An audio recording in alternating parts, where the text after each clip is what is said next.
presença do Senhor é real neste lugar, né? Já podemos sentir uma pontinha daquilo que o Senhor tem para fazer durante esses dias, né?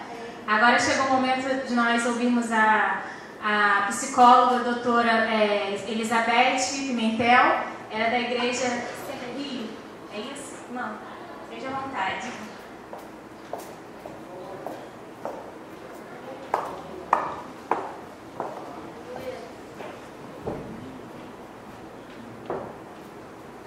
Bom dia. Bom dia. Paz do Senhor. Paz do Senhor. Que bom que vocês estão aqui. Hoje é feriado, né, gente? E no feriado muita gente vocês poderiam ter viajado, podia estar em casa dormindo um pouquinho mais, mas vocês optaram por estar aqui. Há poucos dias eu ouvi alguém dizendo o seguinte,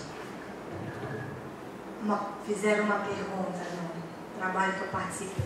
Qual é o responsável por 80% do sucesso? Alguém sabe? Quem é responsável por 80% do sucesso em qualquer coisa? 80% do sucesso, o responsável é comparecer.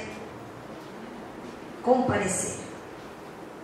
Se você comparece, 80% do sucesso. Se você não estivesse aqui, nada ia acontecer. Não é verdade?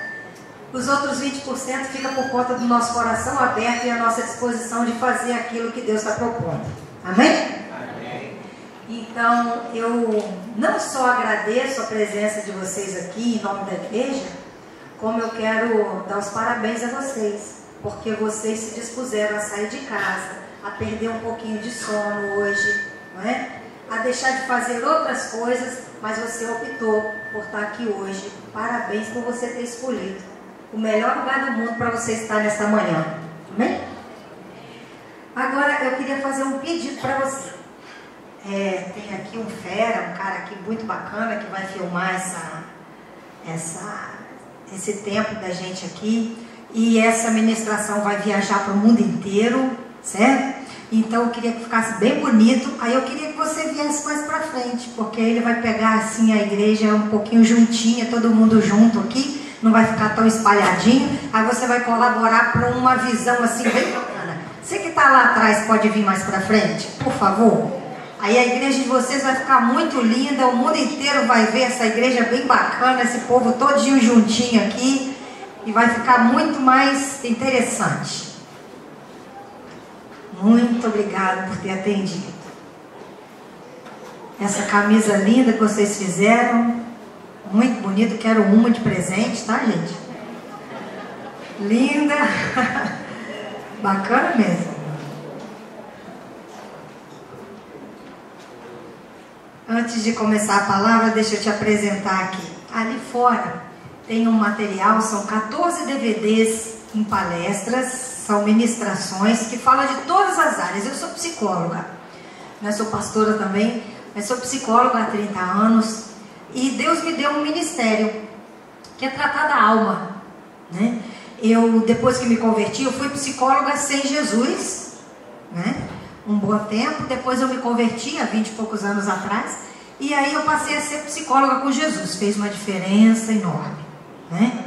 Eu peguei a psicologia, botei dentro da Bíblia e fechei. O que ficou lá dentro eu uso, o que saiu fora eu joguei fora, né?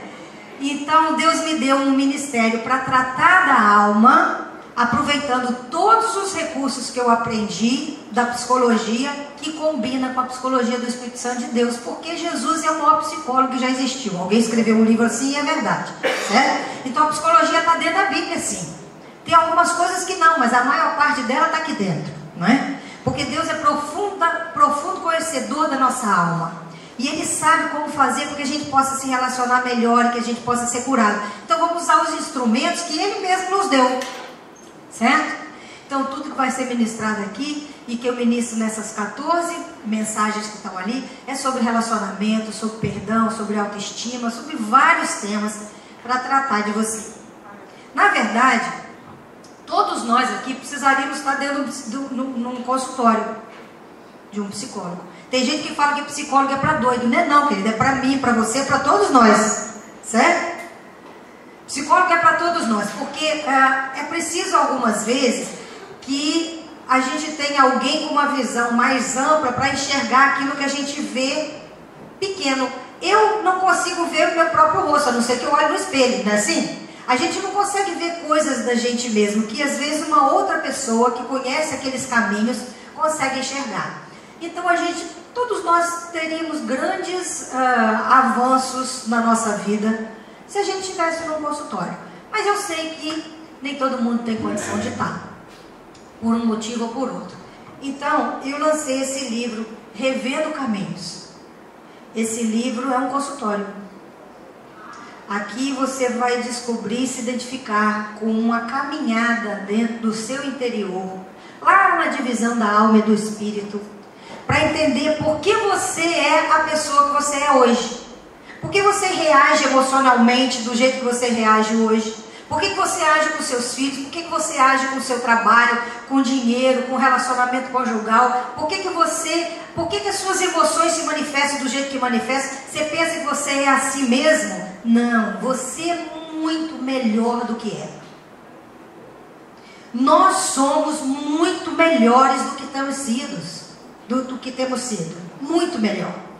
Só que existem vários bloqueios na nossa caminhada que impediram a gente de expandir todo esse potencial que Deus deu. Nós não somos um projeto que deu errado, porque Deus não faz nada para dar errado, não é verdade? Nós somos projeto dele. Então, existe alguém dentro da gente que é muito mais bonito, muito melhor, muito mais capaz, que tem muito mais talento do que a gente sabe. Mas as nossas experiências foram criando barreiras e bloqueios. O objetivo desse livro é ajudar você a identificar essas barreiras, porque você só derruba o que você identifica.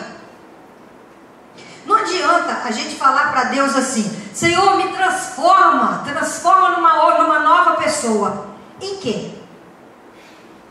Como Deus vai entrar no seu interior? Ele pode, mas Ele não faz assim. Deus não trabalha. Basta Ele abrir, porque você vai ver, Ele não trabalha desse jeito. Como Deus vai entrar na sua vida e vai transformar você numa nova pessoa, e você vai acordar no dia seguinte e vai pensar assim: quem sou eu?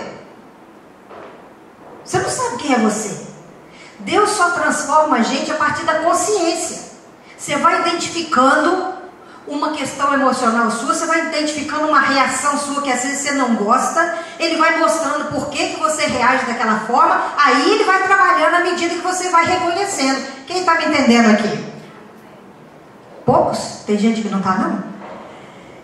Então, à medida que a gente vai conseguindo reconhecer, Deus vai poder transformar, Deus vai poder mudar, Deus vai poder fazer. Se a gente não tem essa consciência, Ele não pode fazer. E isso é um processo. Então, esse livro, ele vai ajudar você a descobrir a pessoa maravilhosa que está dentro de você e você não conhece ainda. Tá? Esse livro vai estar ali fora. As pessoas que adquirirem o livro vão comprar o DVD pela metade do preço. Tem maquininha de cartão, tudo para facilitar a sua vida. Mas eu acredito que Jesus está voltando. Você crê? Amém. Você sabe que eu acho que a gente não crê. Essa água é minha? Eu vou explicar para você por que eu acho que a gente não crê. Tenho uma amiga missionária. Um dia ela recebeu uma pessoa na casa dela, um profeta de Deus, e ele disse para ela assim: olha, Deus mandou falar para você que vai te levar para os Estados Unidos, você vai ficar lá 30 dias pregando para um povo que Ele separou lá para você pregar. Ela nunca tinha saído da cidade dela, ela mora em São Gonçalo, ela nunca tinha saído dali, mas ela acreditou que aquilo era verdade. A primeira coisa que ela fez foi arrumar uma mala emprestada. Ela conseguiu uma mala enorme e começou a colocar as melhores roupas dela ali dentro, pediu coisas emprestadas para as pessoas, tirou o passaporte dela, regularizou tudo que ela precisava regularizar, pediu pessoas para ajudar a organizar, a tomar conta da casa dela no tempo que ela estivesse fora. Em 2 meses ela se programou todinha, estava com tudo pronto para viajar. As pessoas chegavam na casa dela e perguntavam: que mala é essa? Ela falou assim: vou para os States. Aí falava assim: que States mesmo? Você não tem condição de sair dentro de São Gonçalo e vai para os States? Aí ela falou assim, mas eu vou. Ela falou, vai como se você não tem dinheiro? Ela falou assim, minha filha, quem convida, paga. Eu fui convidada do Senhor, quem vai pagar é Ele. E ela ficou com aquela mala ali. 2 meses depois, apareceu na casa dela, uma manhã, um carrão importado, bacana, um grande empresário, parou na porta da casa dela e falou assim, olha, eu estou procurando esse endereço e essa pessoa. Ela falou, sou eu. Ele falou, não me pergunte o quê, por quê? Mas essa noite Deus me deu um sonho, me deu esse endereço aqui e mandou procurar essa pessoa e entregar esse envelope. Agora a senhora deve saber do que se trata. Eu não sei, só me foi revelado até aqui. Foi embora, tinha ali os dólares que ela precisava para ir para os Estados Unidos. Ela foi e pregou 30 dias lá. Por que eu estou contando essa história para você? Porque ela recebeu uma revelação e ela acreditou. E quem acredita se move em função daquilo que acredita. Você está entendendo? Aí a gente tem que se perguntar, gente, isso aqui está balançando ou eu estou tonta? Hã? Ah, tá, eu falei assim, uai, quem que tira aquele café? Porque eu estou vendo um negócio assim, ó. Tem uma piscina embaixo. É? Você sabe que uma vez eu fui... Mas tá cheia, não tem problema não? Ué, então existe aquilo que me falaram uma vez. Eu fui uma vez numa igreja, o pastor falou, você tem 40 minutos para pregar. Se passar 41, puxa uma cordinha, tem um sapão aí, você afunda. Aqui tem um sapão mesmo. Então, mas tá firme essa madeira aqui. Se eu não pular muito, eu não caio não, né? falar qualquer coisa, é só apertar o botão. Só, dependendo do que eu falar, né? Muito bem, mas então, o que acontece? Essa história me diz o seguinte, quem acredita se mexe em função daquilo que acreditou. Se eu creio que Jesus está voltando, o que está diferente na minha vida? O que você e eu estamos fazendo diferente porque acreditamos que Jesus está voltando? A maioria de nós, querido, não está fazendo nada. A gente está vivendo a vida do mesmo jeito que estava sempre. É verdade ou não, gente? Será que a gente está se aprontando para quando Jesus voltar e a gente subir com Ele? Você está arrumando as malas? Você está aprontando o seu interior? Você está buscando melhorar? Porque a nossa bagagem está aqui, ó. Ela está aqui dentro, certo? Então a gente precisa investir na gente mesmo. A gente precisa buscar ser a melhor pessoa que a gente veio aqui para ser. E aí, quando Jesus voltar, a gente vai estar de malas prontas. E nós vamos seguir nosso caminho. Amém, amado? Isso é acreditar que Jesus vai voltar. Muito bem. Hoje eu recebi um convite para falar para pais, líderes, professores de adolescentes. Quantos aqui tem neto, filho ou aluno adolescente? Levanta a mão. Então, a grande maioria. Quem não tem filho já vai aprender e vai começar acertando, quando tiver. Quem tem filho pequeno também já vai se preparar para ter menos dificuldades na adolescência, certo? Mas essa é uma fase bastante complicada, bastante difícil, mas eu quero ajudar você com alguns instrumentos para que as coisas fiquem melhor nesse tempo, certo? Olha, a gente não é novidade para ninguém que o mundo lá fora está conspirando contra a família, não tá, gente? O inferno está conspirando contra a família. Isso em vários sentidos. Só que dentro de casa, sem que a gente queira, a gente também está conspirando contra. Nós estamos fazendo aquilo que o diabo quer que a gente faça. Criando contendas, confusões, inimizades, separações, divisões. Então a gente precisa de conhecimento, a gente precisa de informação para que a gente possa fazer dentro de casa aquilo que Deus quer que a gente faça e não aquilo que o inferno quer. E hoje o objetivo é ajudar você a entender um pouquinho essa fase para amenizar um pouco essa grande batalha que a gente enfrenta às vezes quando o filho está adolescente. Então eu queria que você abrisse a sua Bíblia aí no livro de Lucas, capítulo 1, versículo 17.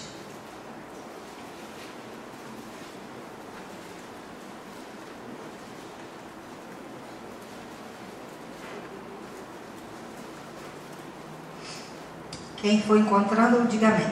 Amém. Muito bem. Diz o seguinte: e irá diante dele, no espírito e poder de Elias, para converter o coração dos pais aos filhos e os rebeldes à prudência dos justos, com o fim de preparar ao Senhor um povo bem disposto. Vamos orar? Senhor Deus, muito obrigado. Obrigado, Pai, por esse tempo na Tua presença. Obrigado, Senhor, porque enquanto tantos povos são proibidos de falar o Teu nome, nós temos a liberdade de falar, ouvir, engrandecer em alto e bom tom. Abençoa, Senhor, para que a gente seja grato por essa liberdade e que possamos usá-la, Senhor, para aprender cada dia mais de Ti, estar mais próximo da Tua vontade. Te pedimos Tuas bênçãos por esse tempo nessa igreja e pedimos as Tuas bênçãos por todas as igrejas do Senhor reunidas em toda a face da terra, hoje e sempre, em nome de Jesus. Amém. Querida, aqui o anjo Gabriel se encontrou com Zacarias para dizer a Zacarias que a esposa dele teria um filho, João Batista, certo? Então o que está escrito aqui? E ele, João Batista, né, irá adiante dele no espírito e poder de Elias para converter o coração dos pais aos filhos, os rebeldes à prudência dos justos, com o fim de preparar ao Senhor um povo bem disposto. O anjo está dizendo para Zacarias quem vai ser o filho dele. Zacarias duvidou, porque a esposa já era velha. Mas o que eu quero focar aqui é que o anjo, com certeza, Zacarias e Isabel queriam um filho. E quando o anjo veio dizer que eles teriam um filho, o anjo já veio dizendo qual seria o propósito desse filho na terra. Um propósito que não era um propósito criado por João Batista, por Zacarias e pela esposa. Era um propósito que veio de Deus. Amém? Amém. Todos nós, talvez algumas pessoas por algumas dificuldades tenham se assustado com a gravidez, ou ela tenha chegado fora de hora, ou em momento de dificuldade. Mas eu quero crer que todos nós que estamos aqui recebemos nossos filhos com o coração aberto. Recebemos nossos filhos com muito amor e com muita expectativa. Não é verdade? Amamos os nossos filhos e dizemos que eles são prioridades na nossa vida. Mas, querido, quando nós recebemos um filho, a gente pensa que aquilo é a realização do nosso sonho pessoal. E não é. Ele já veio com um propósito do Senhor. João Batista não veio para realizar um sonho de Zacarias e da esposa dele.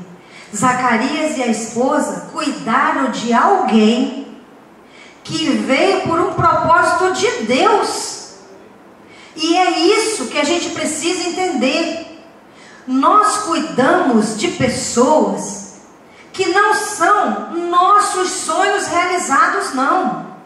Nós cuidamos de pessoas que vieram nesse mundo com um propósito de Deus, e nós somos os facilitadores para que o propósito de Deus possa se cumprir.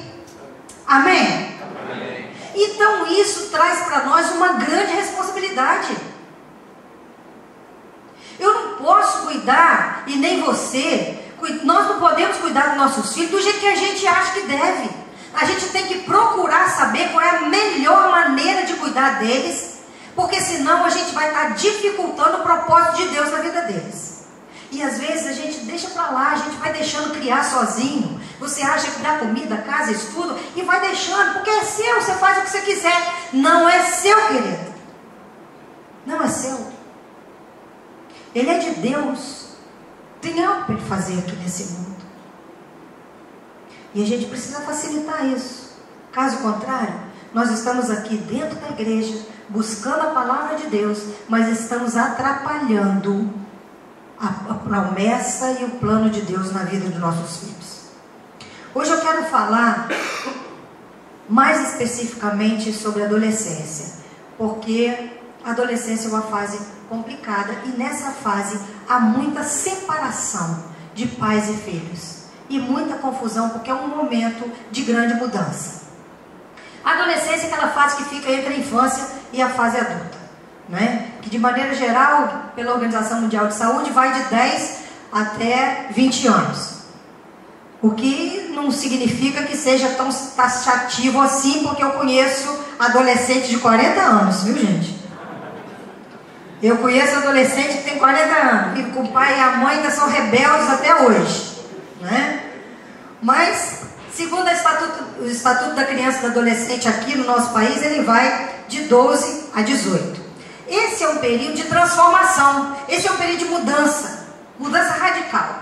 Mudança no corpo, mudança no emocional. É o período onde o corpo vai crescendo. No início da puberdade, no início da adolescência tem a puberdade, onde os órgãos sexuais estão sendo desenvolvidos.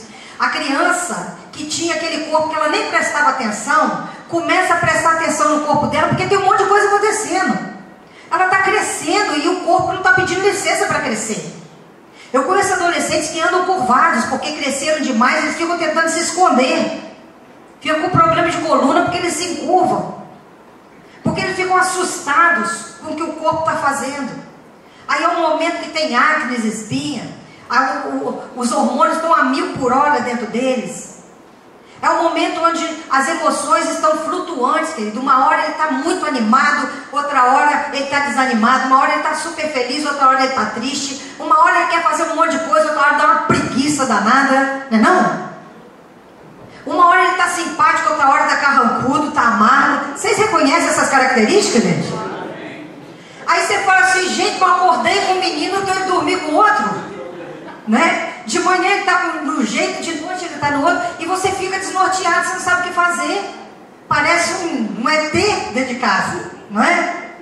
Agora, no meio dessa mudança toda, esse adolescente, essa criança que você tinha há pouco tempo, né, e que agora está tão estranho para você, ele está estranho para ele mesmo. Isso que a gente precisa compreender. Ele está sendo estranho para ele mesmo. Ele também não se conhece. Está acontecendo um monte de coisa que ele não estava acontecendo antes. Ele também está assustado. E tem uma coisa, querido, que no meio disso tudo acontece, que é a busca de saber quem é ele. Enquanto era criança nem pensava. Enquanto era criança era fácil. Enquanto ele era criança era fácil para você também. Criar hábitos, disciplinar, educar, falar não vai e ele não vai. Certo? Fica aqui e come isso. Era muito mais fácil. Na infância, aquele menininho, aquela menininha, para eles, você era o pai herói. A mãe era a mulher mais linda do mundo. Ninguém era mais bonita que a mãe, não é? O pai era poderoso. Gente, tem algumas crianças, um grupinho de 3 crianças estavam brincando um dia, e aí um falou, querendo disputar quem era o pai mais herói. Aí um falou assim, não sabe a Amazônia? Pois é, meu pai foi lá e matou 5 jacaré. Aí o outro falou assim, e a África? Conhece a África? Meu pai foi lá e matou 5 tigres. Aí o outro pensou e falou assim, você conhece o Mar Morto? Ah, meu pai que matou.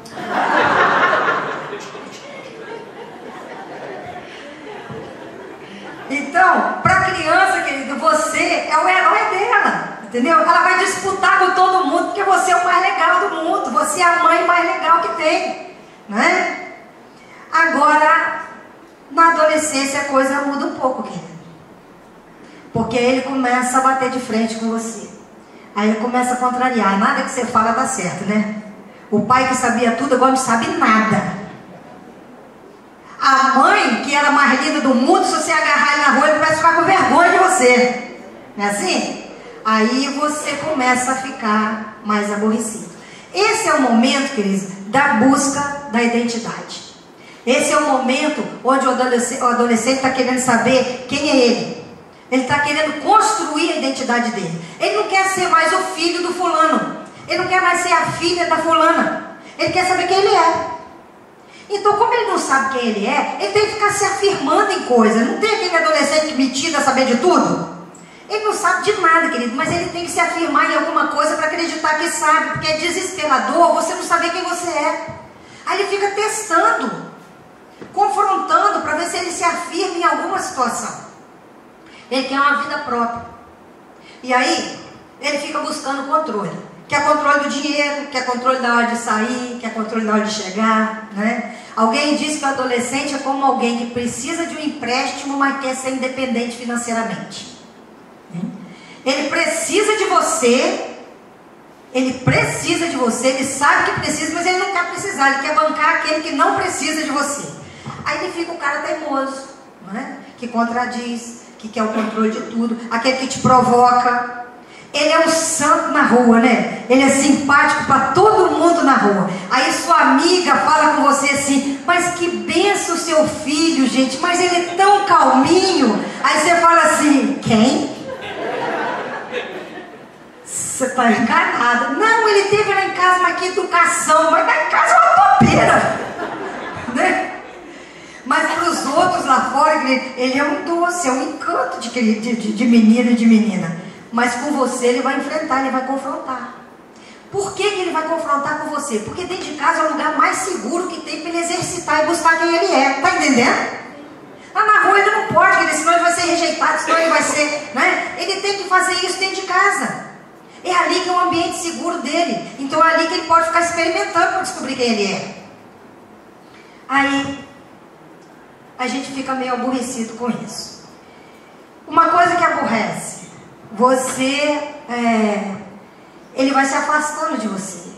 Ele vai querendo se identificar com outros grupos de adolescentes. Aí aquele menino que você carregava para tudo quanto é lugar, que queria que você fosse com ele no cinema, no parquinho, tudo quanto é lugar, agora você quer passear, ele não quer, ele quer ficar com a turminha dele. Você fica magoado. Por que ele quer ficar com a turminha dele? Porque ele precisa do olhar de outras pessoas iguais a ele. Ele precisa saber se ele é aceito no grupo. Ele precisa saber como que é o desempenho dele. Como que as pessoas olham para ele, se ele é admirado, se ele não é. Ele tem necessidade disso. E se nesse momento você começa a rejeitá-lo, porque ele está aparentemente te rejeitando, você começa a confrontar e bater de frente com ele, ele passa a não ser aceito dentro de casa. Como ele está buscando aceitação e dentro de casa ele não está sendo aceito, ele vai se adaptar a qualquer grupo que mostrar que aceita ele. Só que no mundo tem um bocado de gente esperta. No mundo tem um monte de gente que está querendo pegar o teu filho e a tua filha e jogar na lama. Só que essas pessoas espertas identificam quem é o adolescente revoltadinho em casa, pelo comportamento dele. Então aquelas pessoas ali vão saber abraçar o seu filho, dizer que ele está certo, deixar ele levantar a autoestima dele. Ele vai achar que ele é amado pelos de fora e não é amado por você. A gente precisa aceitar em casa, porque senão ele vai ser aceito lá na rua. A gente precisa abraçar em casa, porque senão lá fora um grupo pode abraçar e pode ser um grupo perigoso. Pode ser um grupo que vai levar o teu filho para o abismo. Então você vai ter que cuidar da sua emoção para poder você lidar com a rebeldia do seu filho dentro de casa, senão você perde ele para o mundo. Existem alguns perigos na adolescência. O adolescente está buscando se identificar, ele está buscando identidade, ele está buscando saber quem ele é, mas há uma crise muito grande na cabeça dele, e isso é um perigo sério. Existe a imagem que ele tem dele mesmo e existe a imagem ideal. Ele pode ser preguiçoso, ele pode não gostar de estudar, ele pode não querer compromisso, mas lá no íntimo dele ele sabe que ele precisava ser assim. Ele sabe que o ideal era isso, é ser estudioso, é ser competente, é ser legal, é ser obediente. Ele sabe disso, mas ele não consegue ser. Então ele começa a ficar insatisfeito e inseguro com ele mesmo. Ele sabe que ele deveria ser uma coisa que ele não sente capaz de ser. Ele começa a ficar com vergonha, se sentindo culpado. A autoimagem dele fica mais negativa ainda. Ele acha que outras pessoas são melhores. E aí quando você fica comparando ele com outros adolescentes, eu sei que a sua intenção é boa.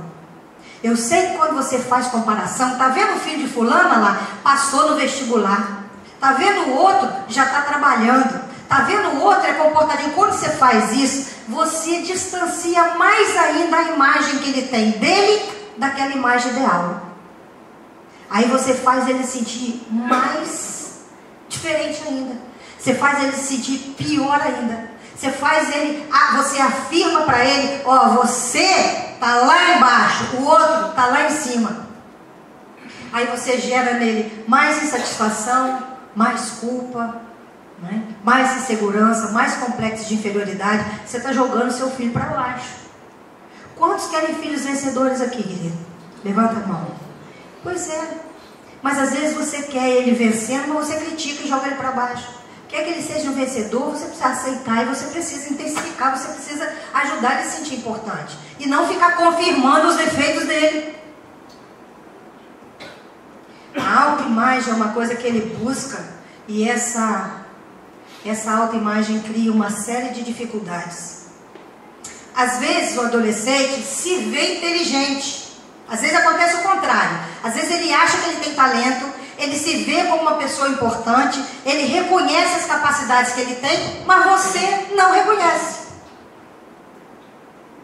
Aí ele começa a achar, a duvidar da competência que ele acha que tem. Ele se sente enfraquecido. Por quê? Porque ele não vê você reconhecendo aquilo. Há poucos dias um pai chorou muito porque ele percebeu uma coisa. Ele via muitas fraquezas do filho. O filho tinha algumas dificuldades de concentração a vida inteira. E ele ficava só focando naquelas dificuldades do filho. E ele criticou a vida inteira porque o filho tinha aquelas dificuldades. E hoje a distância dele para o filho parece um abismo. E há poucos dias ele descobriu através de uma outra pessoa que o filho dele tem uma capacidade extraordinária com jogos. Ele tem uma inteligência extraordinária com resultado em jogos. E ele falou assim, eu não sabia que meu filho tinha essa competência. Ele podia ser ruim em um monte de coisa, mas ele era bom em alguma coisa, tem uma inteligência dentro dele. Mas aquele pai focava tanto na impossibilidade, nas dificuldades, que nunca percebeu aquilo que era competente. E hoje tem um abismo entre eles. Por quê? Aquele menino foi crescendo, se sentindo a pior pessoa do mundo.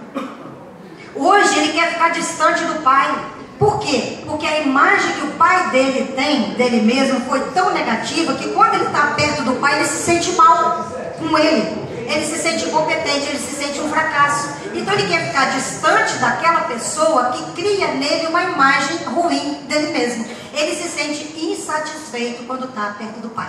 Sabe o que ajuda muito a gente a amar uma pessoa? Quando aquela pessoa ajuda a gente a gostar da gente mesmo. Quando você está perto de alguém que te aceita, que faz você se ver de uma maneira boa, que faz você olhar para você e gostar de você mesmo, você ama mais essa pessoa. Mas se você está perto de uma pessoa que está o tempo todo te criticando, te jogando para baixo, te mostrando seus defeitos, te fazendo você sentir a pior pessoa do mundo, como é que alimenta amor por essa pessoa que faz você não gostar de você? Quanto mais você se ama quando está perto de alguém, mais fácil amar essa pessoa. Por isso que é tão bom ficar perto de Deus. Porque Deus está o tempo todo fazendo você ver o seu melhor lado. Mas a gente precisa aprender a fazer isso com as pessoas. E infelizmente a gente fica perto das pessoas que a gente ama, mostrando o pior delas. Você realça o pior da sua esposa, você realça o pior do seu marido, você realça o pior dos seus filhos, e você quer que essas pessoas amem você. A gente precisa mudar. Amém, irmãos? Isso não significa que você tem que criar você tem que ter cuidado também para você não criar no outro uma expectativa que é sua. Muitos de nós não respeitam os filhos com a competência e com a missão que Deus trouxe eles para o mundo. Você quer que eles correspondam à sua expectativa quando você teve um filho. Você tem uma visão, você quer um filho de um jeito. Você queria ser jogador de futebol, não conseguiu. Mas meu filho vai ser. Você queria estudar medicina, mas não pôde, porque teve filho rápido. Minha filha vai estudar medicina para poder realizar o meu sonho. As expectativas e os sonhos e os projetos são de Deus, não são nossos. A gente tem que respeitar isso. Você pode querer o melhor para o teu filho, mas é o seu melhor, não é o melhor de Deus. A gente tem que ter cuidado, porque senão a nossa expectativa, por melhor que ela seja, ela pode afundar ele. Conheci um rapaz que o pai dele era um homem inteligentíssimo, muito competente, muito bem sucedido na vida, e desde pequenininho o filho ouvia as pessoas falando muito bem do pai. E o pai dizia para ele assim: você vai crescer e vai ser muito melhor do que eu. Pensa que isso foi bom? Foi não. Aquele menino cresceu com uma responsabilidade tão grande de ser melhor do que o pai dele, e ele viu o pai dele um gigante. Ele viu o quanto o pai dele produzia, realizava, o quanto o pai dele era querido pelas pessoas. Ele falava assim: eu nunca vou conseguir corresponder a isso. Cada vez que ele tentava fazer uma coisa nova, ele percebia o olhar do pai em relação a ele, esperando que ele desse melhor. Ele recuava e não fazia. Ele desistiu de faculdade, de bons empregos, de tudo que era. Ele hoje tem uma profissão simples, que ninguém espera nada dele. Porque criaram para ele uma expectativa que era a realização do pai. Não esperou para ver o que ele seria e quem ele queria ser.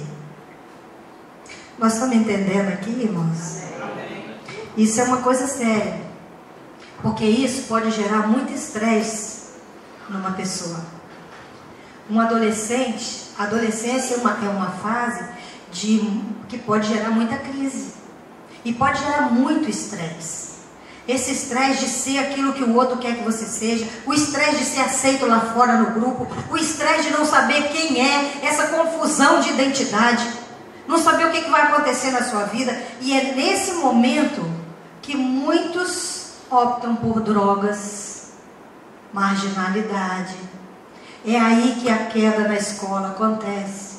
É aí que acontecem transtornos alimentares como bulimia, anorexia, depressão. E as estatísticas dizem que 15% dos adolescentes com depressão suicidam. 15% dos adolescentes que têm depressão suicidam. A gente precisa cuidar disso. Precisamos cuidar dos nossos adolescentes. Com amor. E não com ressentimento. Porque o que acontece muitas vezes nessa fase da vida é que a gente fica muito ressentido. Você fica ressentido porque aquela criança estava amando você até há pouco tempo e agora está querendo ficar longe de você e você fica ressentido. Mas isso aí, querido, é a fase natural dele. É o que acontece mesmo. Imagina se essa criança não passasse por essa fase de dissociação de você. Imagina que aquela garotinha que ficava agarrado na sua saia desde pequenininho, crescesse, tivesse 15 anos agarrado na sua saia. Aí ele fizesse 18 anos e falasse assim: pai, o que eu faço? Pai, o que eu devo fazer? Porque a criança perguntava isso. É isso que você quer? Se isso acontecer, querido, você deu errado como pai e como mãe. Um pai e uma mãe que criam os filhos, que não consegue pensar sozinho, não consegue tomar decisões, não consegue avançar, não consegue realizar coisa alguma por conta própria, significa que você não fez seu papel como pai e como mãe. Quem faz o seu papel como pai e como mãe direito, tem filhos independentes. Infelizmente, alguns pais têm filhos para eles e não para Deus. Aí quando você tem filho para você, você pega o filho e faz com que ele seja totalmente dependente para ele nunca te deixar. Aí você está sendo egoísta, você quer que ele realize seus projetos pessoais e não colaborando para que ele seja a pessoa que Deus quer que ele seja. Então, esse ressentimento é uma coisa que a gente precisa tratar em nós. Ressentimento porque os filhos se afastaram, normal. É isso aí que eles têm que fazer mesmo. Você é que tem que estar em casa de braços abertos para ele. Você faz o seu papel de pai e mãe, mas não fica esperando dele o reconhecimento nessa fase. Depois ele vai crescer, querido, e vai reconhecer. Mas essa é uma fase que ele não está preocupado com você, ele está preocupado com ele. E é assim, isso é normal. Outros pais ficam magoados e ressentidos porque eles tiveram uma vida dura, porque tiveram que trabalhar desde a infância, e aí eles facilitam tudo na vida dos filhos e querem que os filhos sejam reconhecidos. Nossa, eu dei um duro danado. O meu pai me botava para trabalhar desde 5 anos de idade. Eu comecei a trabalhar fora desde os 8. Eu não tive brinquedo, eu não tive celular, eu não tive isso, não teve aquilo, que ele não teve porque não existia. Não existia, a época era outra. Certo? Aí você quer que o seu filho que não tem essa referência fique olhando para a tua infância e fique agradecido porque ele não teve a sua infância? Não acontece isso. E outra coisa, querido, não acontece porque nós construímos uma realidade diferente para eles. Talvez o seu pai tenha obrigado você a trabalhar desde cedo porque era necessidade na época. Aí sabe o que nós fizemos na geração seguinte? Nós erramos. Porque nós falamos assim, os nossos filhos não vão ter as dificuldades que nós tivemos. Aí o que a gente fez? Liberou tudo. Aí você tirou toda a responsabilidade deles. Nós fizemos isso. Aí você quer que eles tenham consciência disso. Mas nós criamos esse ambiente para eles serem ingratos. Quem criou esse ambiente fomos nós. Não construímos nenhum tipo de responsabilidade neles. Nós demos todos os direitos e não exigimos deveres nenhum. O que é que eles descubram quais são os deveres deles? Esse papel é nosso. Esse papel é nosso. A gente precisa entender que a adolescência é preparação para a fase adulta. Tem culturas que na adolescência, é que eles começam a aprender coisas que eles precisam saber para quando forem adultos. Mas na nossa cultura não. A gente deixa folgado e deixa rolar de qualquer jeito. Você deixa rolar de qualquer jeito, querido. A mente dele está aberta para um monte de coisas. Ele está cheio de energia. Você não dá nenhum tipo de direcionamento, você não dá nenhum tipo de apoio para que ele descubra alguma coisa, para ele realizar, para ele fazer, para ele se responsabilizar. Você deixa solto. Mente ocupada, desocupada é oficina de Satanás. E por que às vezes a gente faz isso? Falta de tempo. Nós não temos tempo. Trabalhamos demais. Temos sonhos para realizar, temos projetos, temos contas para pagar, não é? Nós temos um monte de compromisso, querido. E nossos filhos, que a gente abriu a boca um dia para dizer, eles são prioridades na minha vida, eles estão em último lugar na nossa agenda. Você cumpre todas as responsabilidades que tem. Eles ficam para o restinho do tempo que tiver. E aquele restinho de tempo que tiver, você já está cansado e não consegue ter tempo de qualidade para ele. Uma vez eu falei sobre o poder da palavra dos pais. Tem um livro que tem esse título, está esgotado, eu não trouxe hoje.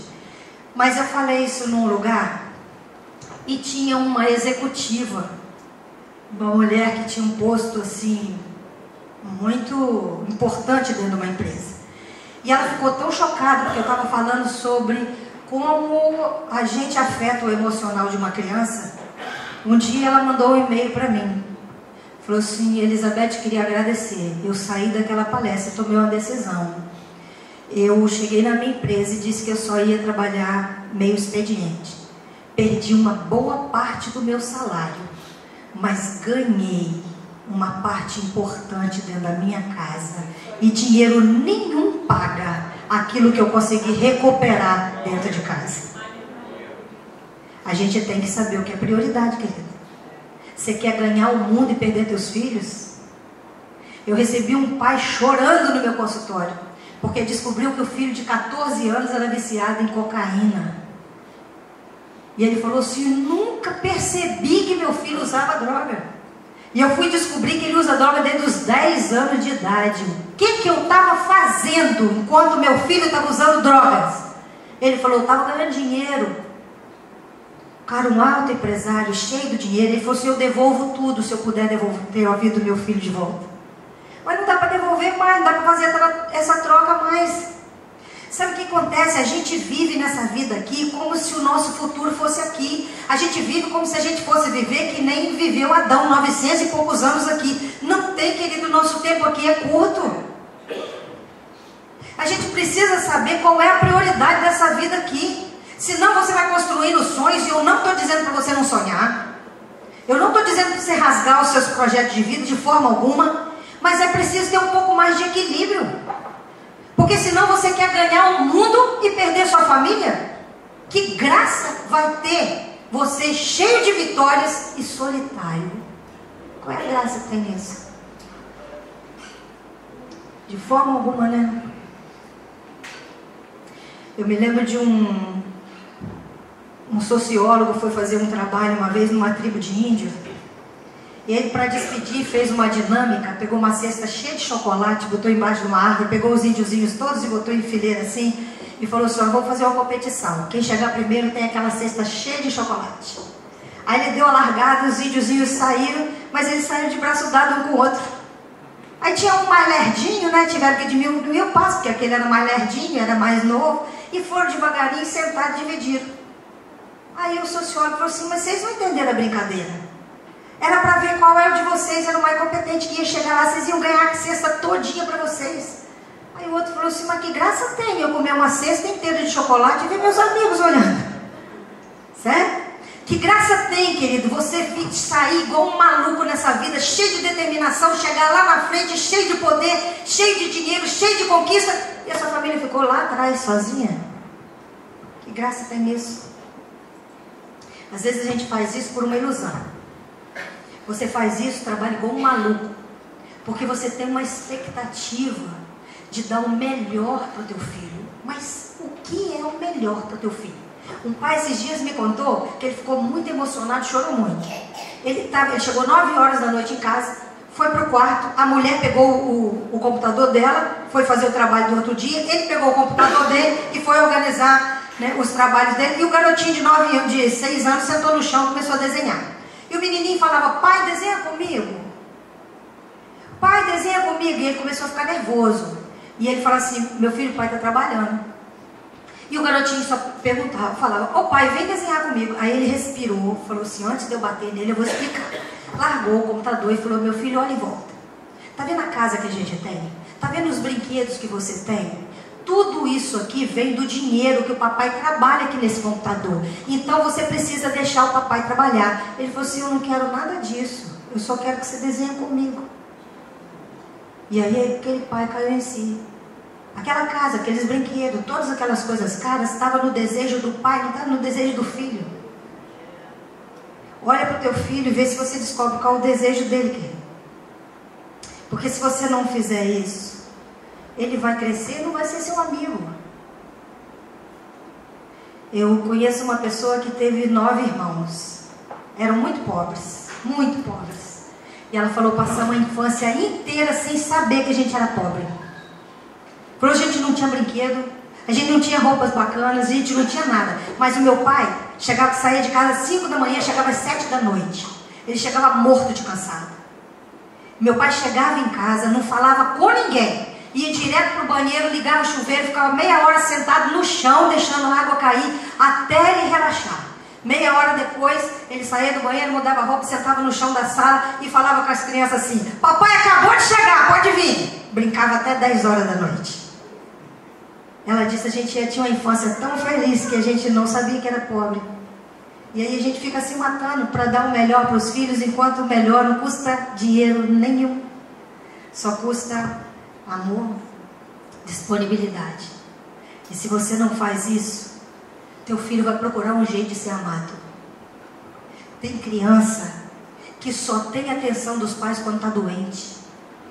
O pai não tem tempo para nada, mas se o filho adoecer, ele dá um jeito. Ele não vai para o trabalho, ele larga, a mãe larga a cozinha sem arrumar, larga o armário sem dar arrumação, larga a casa sem faxina, mas você fica com ele, não é assim, gente?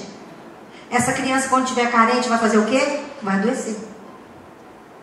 Porque ela descobriu que se ela ficar doente, ela tem a sua atenção. Aí ela vai crescer e vai se tornar um adulto que vive reclamando que está doente. Porque carente de afeto, aí acha que para ter afeto tem que reclamar que está doente. Vive com dor em tudo quanto é lugar, vive reclamando de tudo quanto é doença. Porque aprendeu que só tem afeto e carinho quando fica doente. Tem aqueles adolescentes que, se eles derem trabalho para os pais param tudo para castigar, para corrigir. Aí ele descobre, é melhor apanhar do pai e da mãe do que ser ignorado pelo pai e a mãe. Entende? Ninguém gosta de ser ignorado. Se ele descobre que ele chama a sua atenção sendo rebelde, ele nunca vai ser passivo, querido. Porque se ele sabe que se ele for passivo e não te der trabalho, você nem vai lembrar que ele existe. Aí ele vai te dar trabalho para chamar a sua atenção. A gente tem que descobrir como é que ama de verdade. Amém? E a gente precisa aprender a dar limite também.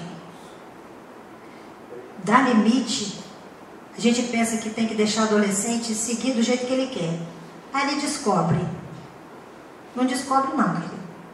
Se teu filho vai exigir um monte de coisa na adolescência. Ele vai querer sair, voltar a hora que ele quiser, gastar o dinheiro dele do jeito que ele quiser. Ele vai querer fazer o que ele quiser da vida. Se você deixar, pensa que ele vai ser feliz? Não. Ele vai sentir assim, meu pai e minha mãe tem tão pouco amor por mim que eles não querem se dar o trabalho de me educar.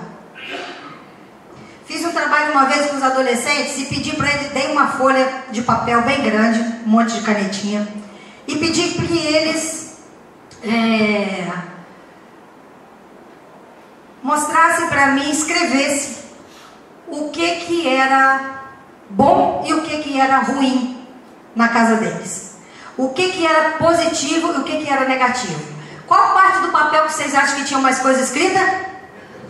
Não, negativo. Positivo tinha um cadinho assim, o negativo só faltava folha de papel. Certo?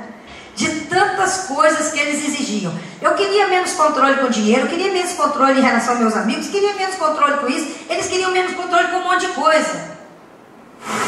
Aí tinha uma moça que ela não escreveu nada na folha dela. Eu falei, querida, você não escreveu nada na sua folha? Por quê? Ela falou assim, eu estou aqui só observando o que as outras pessoas escreveram e morrendo de inveja. Eu queria ter um monte de coisa ruim para dizer, eu não tenho nada. Meus pais morreram quando eu tinha 3 anos de idade num acidente. Eu fui a única que sobrevivi.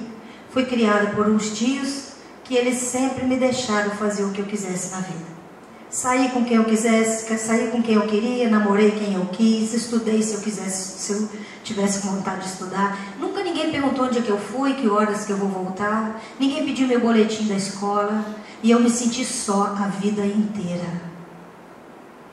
Não pensa você que teus filhos vão ficar felizes se você parar de ficar exigindo coisas. Não, querido, continua exigindo. Continua cobrando.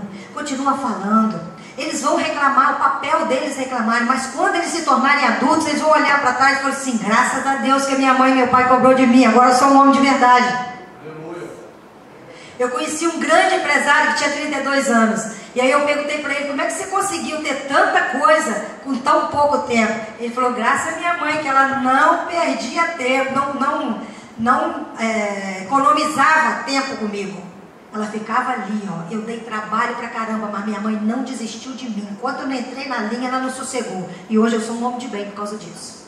Um dia eles vão reconhecer isso, querido. Então não fica esperando cara bonito de filho agora, não. Faça a sua parte, tenha trabalho com eles.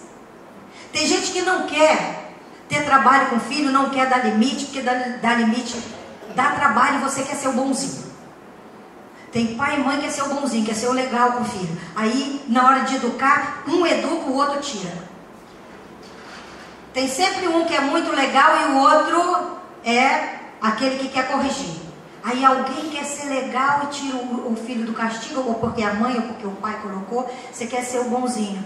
Quando você faz isso, você não é o bonzinho, você é o fraco para ele. Entende?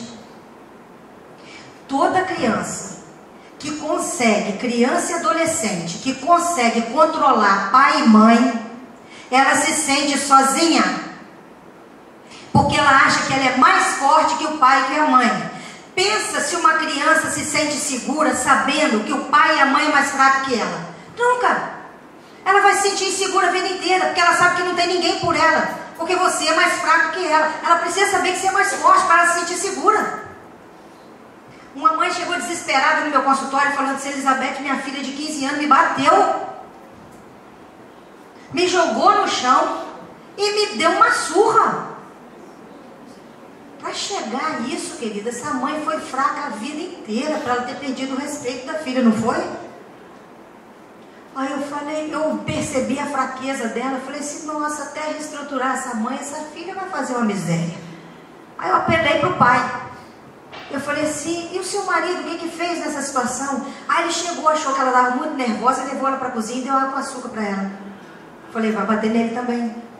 Não deu um mês, a mãe ligou e falou assim: bateu nele também. A menina exigiu uma festa de 15 anos, a mãe fez tudo que ela queria. Depois que na hora dos convidados chegaram, ela botou o pai e a mãe para fora. Falou: só volta quando sair o último convidado. É isso que acontece quando você é mais fraco que os seus filhos, entendeu? Tenha a autoridade que Deus te colocou. Autoridade não é autoritarismo. Às vezes a gente confunde a coisa. E aí você fica falando com aquele ar de autoritário, tipo assim: vai fazer porque quem manda aqui sou eu. Isso não é autoridade, querida. Isso é autoritarismo. Você tá querendo vender uma postura de poderoso. Autoridade não é isso, não. Jesus teve autoridade, mas foi manso e humilde, não foi? Autoridade tem na força, no equilíbrio, no tom da sua voz, na certeza com que você passa as coisas. Você não precisa gritar, não precisa bater, não precisa fazer nada disso. Você só tem que acreditar que aquilo que você está fazendo é certo, que você tem autoridade para isso. Agora tem pai e tem mãe que fica usando de deboche, usando de artimanha para poder conversar com o filho, não é? Aí um pai uma vez chegou para o menino e falou assim: rapaz, você está pensando que você sabe mais que eu? Pai sempre sabe mais que filho. Então você me respeite e escute o que eu falo e acate o que eu estou falando. Aí o menino adolescente falou assim: quer dizer que todo pai sabe mais que filho? Ele falou assim: todo pai sabe mais que filho. Ele falou assim: então vamos ver se o senhor sabe mais que eu. Quem inventou o avião? Aí o pai dele falou: Santos Dumont. Ele falou assim: por que não foi o pai dele?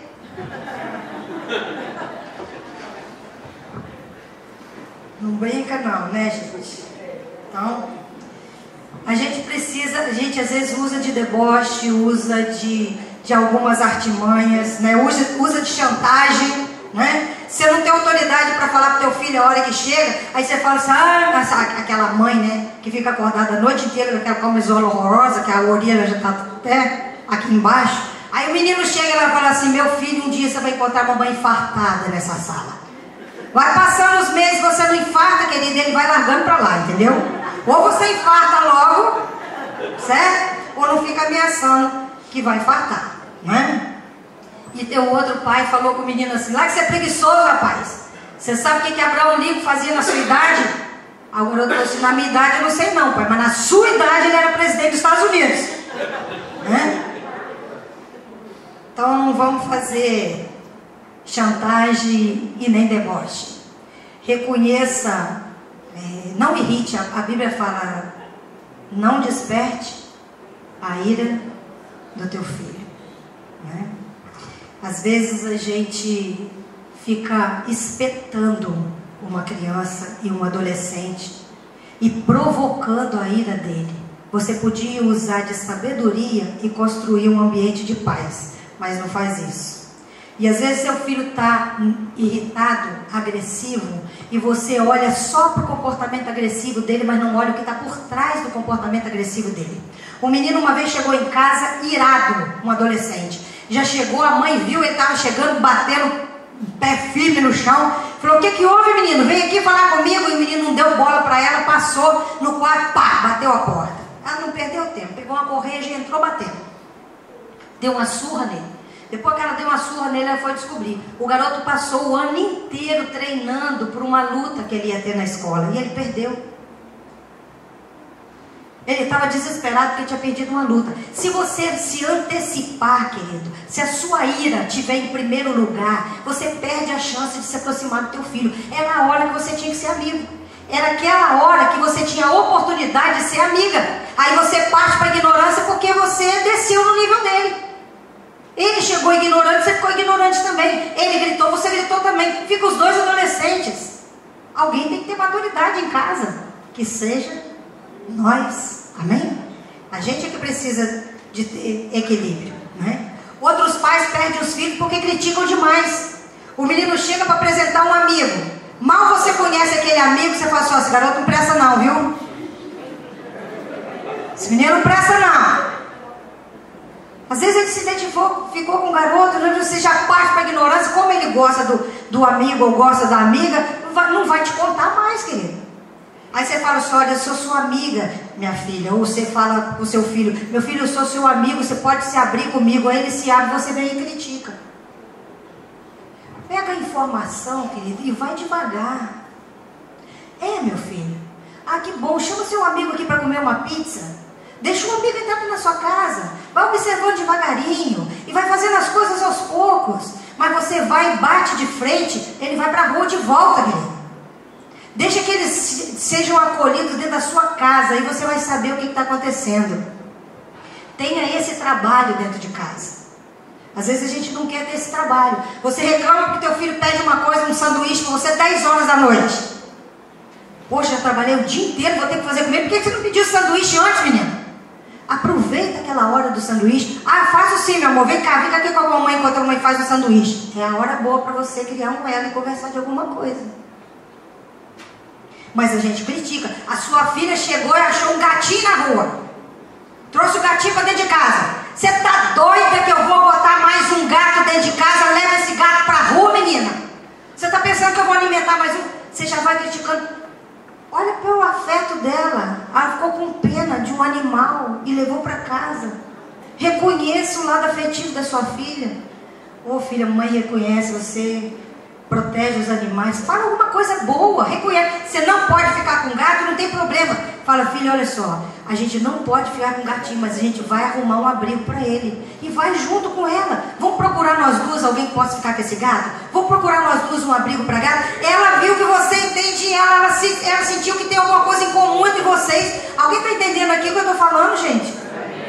A gente precisa de aliança. Nós precisamos de aliança. Sabe o que a gente faz? A gente divide. Nós somos cheios de autoritarismo. Achamos que do jeito da gente é que tem que ser. Você chega e impõe. Seu filho vai embora, ele vai para a rua. Ele vai se aliançar com outro tipo de gente. Traga ele para perto de você. Reconheça o lado bom dele. Reconheça o lado afetivo, o lado carinhoso. Seja você a pessoa que ele vai saber que ama você. Que o ama. Algumas pessoas, elas criticam ao invés de explicar alguma coisa. Fica um menino saiu de casa para estudar e o pai falou para ele assim: não quero uma nota baixa, hein? E outra coisa, se perder de ano fica por lá mesmo, não volta para casa não, porque eu não estou aqui para sustentar bandido. Eu não estou aqui para sustentar quem não quer estudar não, porque meu dinheiro não é capim. Chama teu filho, ele vai sair para estudar fora, vai fazer uma faculdade. Fala, filho, olha só, papai e mamãe trabalham duro, entendeu? Não tem problema você falar isso não, você está mostrando a realidade, não precisa esconder não. Papai e mamãe trabalham muito duro, mas o melhor investimento que eu posso fazer com o meu dinheiro é na sua vida. O que for preciso eu vou fazer para você ser um homem e uma mulher realizado. Eu vou fazer o meu melhor. Agora eu espero que você faça o seu melhor com aquilo que eu estou fazendo. Está entendendo, querido? Ele vai sair de casa, mas vai sair comprometido com você.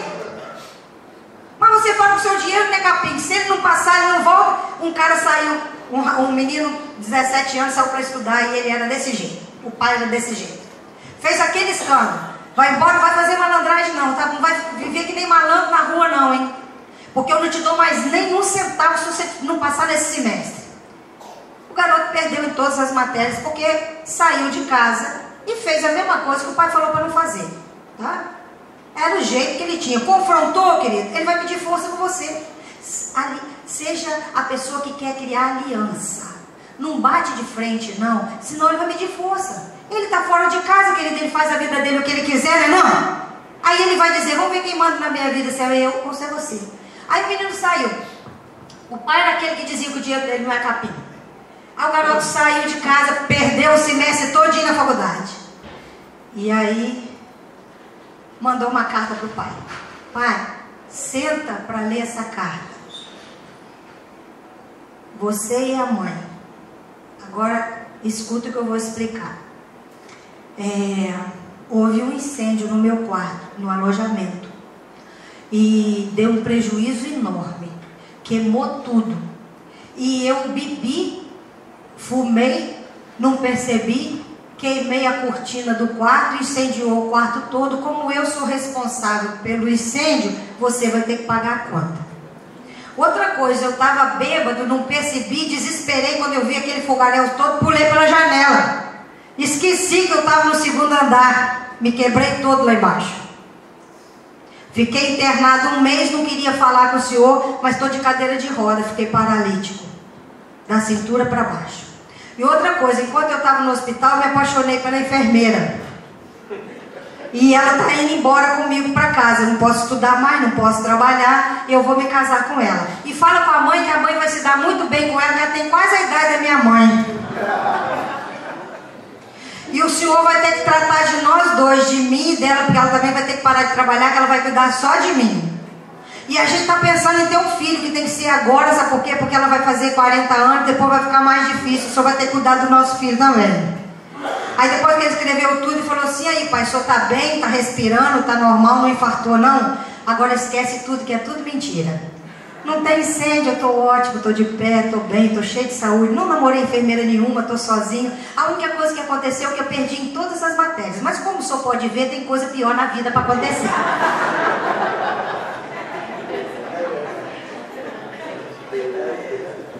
Você, querido, não cria aliança, aí teu filho tem que criar estratégias, não é verdade? Não debocha e não dê munição para ele lutar contra você. Quantos pais e quantas mães dão munição para o filho? Você trava uma briga com teu filho, você quer ser mais forte com ele, porque a autoridade dele, aquele jeitão de adolescente de achar que sabe tudo, você quer ser melhor e mais forte que ele, e você bate de frente e convida ele para o confronto. Que bobagem, não faz isso. Aí você pega e dá a munição que ele precisa para ir contra você. Aí é aquela mãe que fala que em vez de chegar para a filha, fala, filha, olha só, o propósito de Deus para a nossa vida é assim, que você se case e que o seu casamento seja um casamento aprovado por mim, pelo teu pai, e depois você vai ter seus filhos, para explicar o que é a gravidez na adolescência. E explica todos os cuidados que ela precisa ter para ela cumprir o propósito que Deus tem na vida dela. Mas tem mãe que fala assim, não quero filha grávida aqui dentro dessa casa não, hein? Porque se chegar aqui grávida vai ter que ir embora para a rua. Ela já sabe exatamente o que fazer para confrontar você. Porque o corpo é dela lá na rua, quem vai mandar ela, vai você, não quer não? Então tá. Você deu a munição que ela precisa para combater com você. Está entendendo, querida? Não dê munição para o teu filho, chama, querido, e conversa. Talvez você tenha visto aqui um monte de defeitos que você cometeu. Deus perdoa o tempo da ignorância.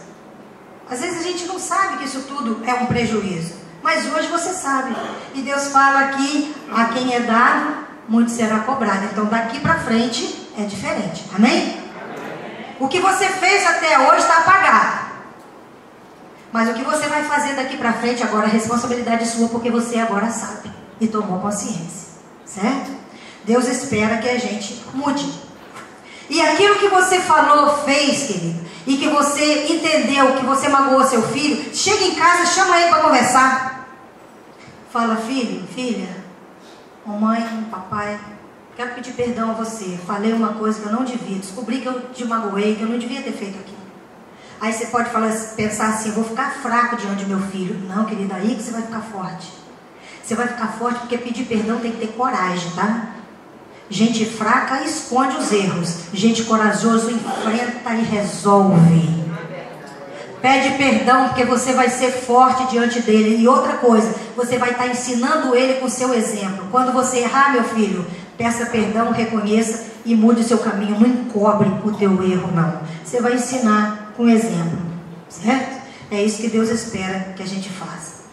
Quer que seu filho seja feliz? Quem quer que um filho seja feliz? Reconheça o que ele tem de bom, querido. Deus fez isso a vida inteira. Para de ficar só olhando o ponto negativo. Eu sei que muitas vezes você defende você e acusa ele. Você chega a ver uma casa toda bagunçada, você vai pensar no seu trabalho, ao invés de pensar no que estava sendo feito ali. Olha, um grande pintor americano, ele contou a experiência dele. Ele disse que o dia a mãe dele chegou em casa, ele era pequenininho. Estava ele e a irmãzinha, ele tinha 6 anos, parece, a irmãzinha tinha 3. E ele resolveu pintar o retrato da irmã. Pegou tudo quanto era tinta, botou no chão e fez aquela lambança na sala, né? Pintando o retrato da irmã. A mãe chegou e viu aquela sujeira toda. Ela respirou fundo, olhou o retrato e falou assim: "Oh, você pintou a sua irmã?" Deu um beijo nele. Ele falou assim: "Eu sou um artista hoje por causa daquele beijo." A casa estava bagunçada, querido, mas dali surgiu um artista, porque uma mãe resolveu abrir mão do trabalho dela para valorizar aquilo que o filho tinha feito. A gente fica defendendo o nosso tempo, o nosso esforço, o nosso trabalho e esquece de olhar para a realidade do outro. Nossos filhos vieram para que a gente cuidasse deles e eles cumprissem o propósito que Deus tem para a vida dele. Amém? Se você quer seu filho feliz, querido, tenha um ambiente amoroso, você, marido e esposa. Porque não tem nada que deixa uma criança e um adolescente mais inseguro do que saber que os pais não se amam. Quando você discute, briga e fica vivendo esse inferno como casal, você está minando a confiança do seu filho. Ele está o tempo todo sob tensão. A qualquer hora ele sabe que vocês podem se separar. Se você é separado, já aconteceu, se divorciou, não coloca seu filho como moeda de troca. Não coloca seu filho como um veículo para poder, um meio para atacar o outro. Quantas pessoas fazem isso? É a mãe que segura o filho e fala mal do pai.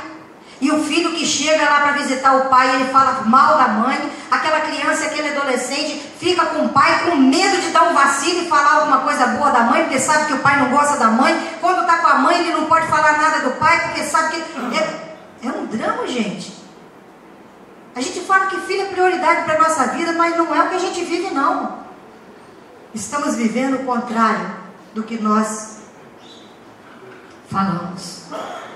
Precisamos ser responsáveis com aquilo que Deus tem para nós. E outra coisa, quer que seu filho seja uma pessoa responsável, uma pessoa de bem? Lembra, Jesus tinha 12 anos, quando Maria e José acharam ele depois de 3 dias falando no templo com doutores da lei. E ele falou assim: "Vocês não sabem que eu tenho que cuidar das coisas do meu pai?" Ele tinha 12 anos e já sabia o que ele tinha que fazer da vida. Então não tenha medo de dar responsabilidade para os teus filhos. Não estou mandando você sair em casa agora para procurar um emprego para o seu garoto de 10 anos não, tá, gente? Mas ele pode ser responsável dentro de casa. Ele pode ter responsabilidade dentro de casa. Você não cobra nada, querido. Você dá o que ele te pediu, ele pode ter perdido de ano, ele vai ganhar aquele mesmo presente. Para que ele vai ter motivação para fazer alguma coisa boa? Sério? Independente do que ele faça, ele é presenteado. No mundo não é assim. Dentro de casa a gente tem que preparar para a realidade do mundo. E o mundo não presenteia a gente quando a gente faz alguma coisa errada, não. No mundo você faz errado e é castigado, não é assim? No mundo você perde quando faz uma coisa errada. Então deixa ele entender que tem perdas se ele fizer coisas erradas. Certo? Não tenha medo de dar responsabilidade para os seus filhos. Eu conheço uma mãe que eu conhecia as filhinhas dela pequenininha, hoje já são adultas. E ela tinha empregada, né? Ela tinha um poder aquisitivo muito bom, e ela levava as filhinhas dela para a cozinha para ajudar ela a fazer o almoço, para ensinar elas a arrumarem a cozinha. E aí as pessoas criticavam, falavam assim, mas você tem quem faça. Ela falou assim, mas eu não sei qual é o futuro delas. Vai que elas não vão ter um poder aquisitivo, ou vão casar com uma pessoa que elas vão precisar de fazer. Depois elas vão ficar chateadas de ter que ir para a cozinha arrumar. Agora elas vêm comigo e eu vou ensinar para ela a arrumar com prazer, com satisfação. Eu ensino elas a arrumar em casa, brincando, satisfeita, para elas sentirem prazer de fazer isso. E não achar que isso aqui é uma coisa dura e difícil, que isso aqui é um castigo. Eu quero que elas façam isso, mas façam com amor, com alegria. Então estou ensinando desde pequenininha. Ajuda teus filhos a serem responsáveis. Divide tarefa dentro de casa. Faça com que eles te ajudem, porque eles vão sentir que na vida é assim. A gente não está aqui só para receber. A gente está aqui para dar também. Se seus filhos estão dentro de casa só para receber, eles vão para o mundo e vão achar que eles só têm que receber. O mundo não vai dar nada se eles não derem alguma coisa, não é verdade, gente? No mundo, para receber o salário, ele tem que trabalhar 30 dias, não tem? Então comece de alguma maneira a ensinar esse tipo de realidade para o teu filho dentro de casa. Amém, queridos? Amém. Deus mandou João Batista não só para realizar o desejo de Zacarias e de Isabel, mas porque João Batista tinha um propósito muito importante nesse mundo. Olha para o teu filho como alguém que Deus tem um propósito muito importante. Você vai ter respeito por ele, você vai fazer o melhor por ele, você não vai olhar para ele e tratar ele de acordo com os seus sentimentos, mas de acordo com a responsabilidade que você tem para fazer com que os propósitos de Deus sejam cumpridos na vida dele. Amém, querido? Deus falou alguma coisa importante para você essa manhã? Então fica de pé que a gente vai orar.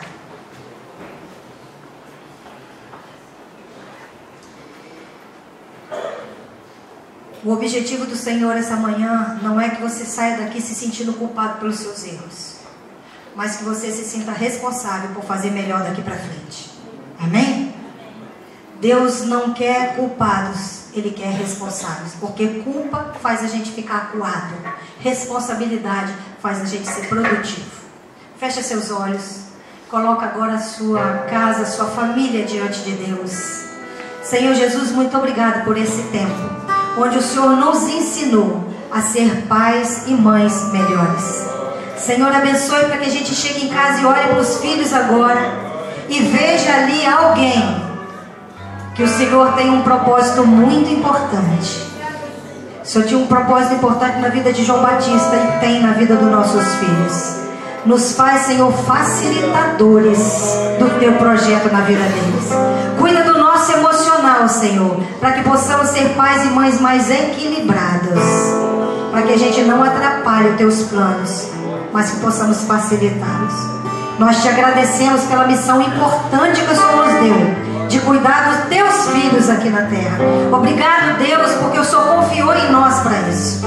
Nós te pedimos a tua sabedoria para fazermos o melhor de nós. E te agradecemos por tudo.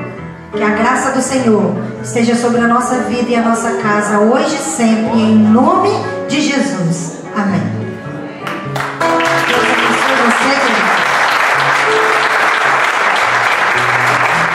Se você quiser investir mais na sua vida, investir mais na vida dos seus filhos, no seu casamento, esse material vai estar ali. Eu tenho certeza que vai abençoar não só você, sua casa, como vai abençoar as pessoas que chegarem na sua casa, que você vai fazer um cafezinho e vai chamar para assistir um DVD. E tem gente que não vem na igreja, não é verdade? Você conhece alguém que não vem na igreja? Quem conhece? Você gostaria? Pois é, fala assim, olha, vou fazer um café para a gente assistir uma palestra de uma psicóloga. É uma armadilha, tá? Mas é santa. Tem um bom propósito. E aí você cria a oportunidade para Deus fazer. Tem uma igreja ali na Taquara, na freguesia, que eu vou há 10 anos num congresso de mulheres. Todo ano eu estou lá, ministrando. E uma moça uma vez contou um testemunho. Ela falou que perto da casa dela tinha um centro de macumba, de umbanda. Ela falou, era uma batucada, uma barulheira, não me deixava dormir. Eu orava, jogava óleo santo, fazia, né? Rondava o bairro com um monte de amigas para orar. Um dia ela foi e comprou o kit dos DVDs e falou assim, vou dar para ela de presente. Não vou falar nada, não preciso. Pegou e falou, chegou para a vizinha, falou assim, olha, eu fui num congresso e achei isso aqui bacana, eu queria te dar de presente. No ano seguinte, aquela macumbeira foi convertida e levou 8 amigas delas para o congresso. Eles não vêm até a igreja, a palavra de Deus vai na casa deles, não é isso? E nós é que fazemos isso. Nós é que realizamos o ID do Senhor. Então você não consegue trazer alguém para a igreja, você leva a palavra até essa pessoa, mas é nossa obrigação fazer isso. Não podemos ser crente para cumprir aqui uma obrigação religiosa de estar nos encontros, nos congressos e nos cultos. Você não veio aqui para assistir, você veio aqui para participar. Amém, querido? Faz toda a diferença para Deus. Deus abençoe você. Até a próxima oportunidade de estarmos juntos. Vou estar ali, vou ter o maior prazer de fazer uma dedicatória desse livro para você e no material que você quiser levar. Deus te abençoe, você, sua casa, sua família e todas as pessoas que estiverem à sua volta. Amém.